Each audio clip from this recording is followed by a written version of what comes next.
بسم اللہ الرحمن الرحیم۔ السلام علیکم میرے محترم بہنوں اور بھائیوں، اس ویڈیو میں قرض کا حل پیش کیا جا رہا ہے۔ لوگ کہتے ہیں کہ قرض نے ہماری کمر توڑ دی ہے۔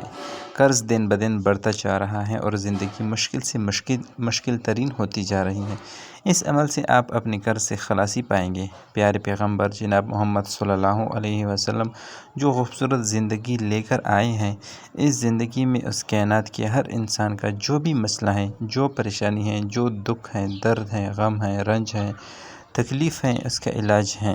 شرط یہ ہے کہ ہم اپنے مسئلے کو پیارے پیغمبر جناب محمد صلی اللہ علیہ وسلم کے طریقے سے حل کرنا چاہیں۔ یہ جو قرض ہے یہ کسی صورت میں معاف نہیں ہے۔ شہید کا کتنا بڑا درجہ ہے، کتنا بڑا مقام ہے۔ اللہ سبحانہ و تعالیٰ اس کا خون کا قطرہ زمین پر گرنے سے پہلے اس کے گناہوں کو معاف فرما دیتے ہیں، لیکن اگر اس ذمے بھی قرض ہیں تو اللہ تعالیٰ اس کے قرض کو معاف نہیں کرتا۔ یہ قرض ہم نے ادا کرنا ہے، اس کے ادا کیے بنا چارہ کوئی نہیں۔ ہم نے یہ جاننا ہے کہ کیا اسلام میں قرض کو اتارنے کے لیے پیارے پیغمبر جناب محمد صلی اللہ علیہ وسلم نے ہماری کوئی رہنمائی فرمائی۔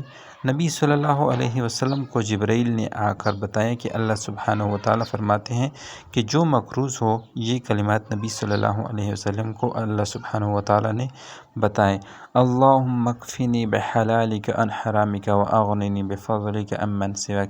اے اللہ، تو مجھے اپنے حلال کے ساتھ اپنی حرام کردہ چیزوں سے کافی ہو جا اور مجھے اپنے فضل سے اپنے ماہ سوا سے بے نیاز کر دے۔